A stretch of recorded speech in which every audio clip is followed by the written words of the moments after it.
Hello. അപ്പോൾ ഇന്നൊരു special day ആണ് കേട്ടോ. എന്താണെന്ന് വെച്ചാൽ നമ്മുടെ അൻവിക്കുട്ടീൻ്റെ സെക്കൻഡ് ബർത്ത്ഡേ ആണ്. അപ്പോൾ രാവിലെ തന്നെ നമ്മൾ അമ്പലത്തിലൊന്ന് പോയിട്ടുണ്ടായിരുന്നു കേട്ടോ.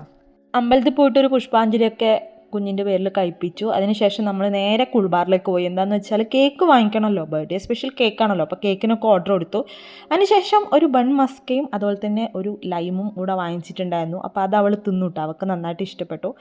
പിന്നെ ബർത്ത്ഡേക്കുകളിൽ ഒരു ഡ്രസ്സ് എടുക്കാൻ വേണ്ടി നമ്മൾ കെയറിൽ കയറിയിട്ടുണ്ടായിരുന്നു. അവിടെ നിന്ന് ഇതാ ഇട്ടു. ഡ്രസ്സ് ട്രയൽ ഇട്ട് നോക്കിയതേ പിന്നെ അത് തന്നെ മതി എന്ന് വെച്ചിട്ട് അങ്ങനെ അങ്ങ് ഇറങ്ങിപ്പോന്നു.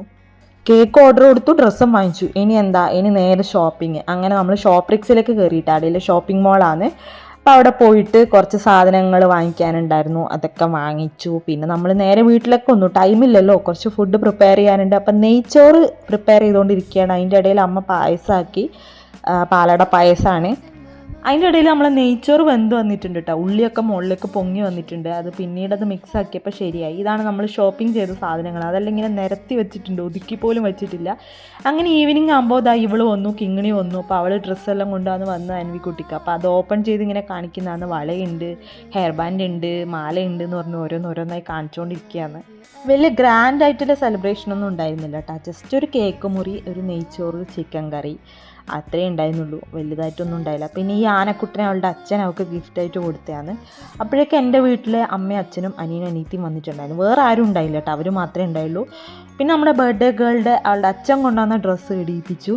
അപ്പോൾ ഡ്രസ്സ് ഇടുന്ന സമയത്ത് ഭയങ്കര വഴക്കം ബഹളമായിരുന്നു കേട്ടോ. അവൾക്കത് ഇടണ്ട അറിഞ്ഞിട്ട്. പക്ഷെ ഒരു വിധത്തിലങ്ങ് ഇടിച്ചു കൊടുത്തു. നമ്മുടെ ടി വിയിൽ ഹാപ്പി ബർത്ത്ഡേൻ്റെ ഒരു വീഡിയോയും വെച്ച് കൊടുത്തിട്ടുണ്ട്. പിന്നീട് ലഡു, ഡയറി മിൽക്ക്, പിന്നെ അരുണേട്ടൻ പേടൊക്കെ സ്വീറ്റ്സൊക്കെ കൊണ്ടുവന്നിട്ടുണ്ടായിരുന്നു. അവരെ കമ്പനിയിൽ നിന്ന് ദിവാലി ഗിഫ്റ്റായിട്ട് കൊടുത്തത്. അപ്പോൾ അതൊക്കെ പ്ലേറ്റിൽ നിരത്തി വെച്ചു. പിന്നീട് കുറച്ച് ചപ്പാത്തിയും പൊറോട്ടയും ഉണ്ടായിരുന്നു പാക്കറ്റ്. അപ്പോൾ അതൊന്ന് ചൂടാക്കാനുണ്ടായിരുന്നു, അതൊക്കെ ഒന്ന് ചൂടാക്കി എടുത്തു. പിന്നെ ഇതാ കുറച്ച് ഹാപ്പി ആയിട്ടാണ്. നേരത്തെ ആ വഴക്കും ബഹളമെല്ലാം നിന്നു. ഇപ്പോൾ കുറച്ചാളെ ഹാപ്പി ആയിട്ടുണ്ട്. അപ്പോൾ ആൾക്കൊരു സ്ലേറ്റ് കൊടുത്തിട്ടുണ്ടായിരുന്നു കേട്ടോ. അപ്പോൾ അതുകൊണ്ട് ആയിരുന്നു കളിച്ചുകൊണ്ടുണ്ടായത്.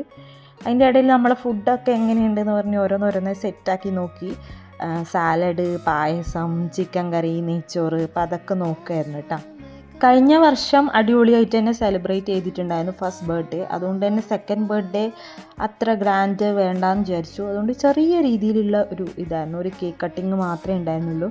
പിന്നെ ഞാൻ നേരത്തെ പറഞ്ഞ പോലെ ആൾക്ക് സ്ലേറ്റും പെൻസിലും കിട്ടിയതുകൊണ്ട് തന്നെ വേറെ ആരും മൈൻഡില്ല, അതും കൊണ്ടിരിക്കുകയാണ്. പിന്നെ ഇതാ നിരങ്ങി ടി വിയുടെ അടുത്തേക്ക് പോയിട്ട് ഇരുന്നിട്ട് അവിടുന്ന് സ്ലേറ്റിൽ എഴുതുന്നുണ്ട്. അപ്പോഴേക്കും ഇതാ കൊറിയൻ ഡ്രാമ അഡിക്റ്റുകൾ ഇവിടെ ഇരുന്നിട്ട് അത് നോക്കുന്നുണ്ട്. അതിനുശേഷം എല്ലാവരും വിളിച്ച് ഫുഡൊക്കെ കഴിപ്പിച്ചു. എന്നിട്ട് എല്ലാവരും പിരിഞ്ഞു. അത്രയേ ഉള്ളൂ കേട്ടോ, ഒരു കുഞ്ഞ് ബർത്ത്ഡേ സെലിബ്രേഷൻ. വീഡിയോ ഇഷ്ടമായെങ്കിൽ ലൈക്ക് ചെയ്യാനും സബ്സ്ക്രൈബ് ചെയ്യാനും മറക്കണം.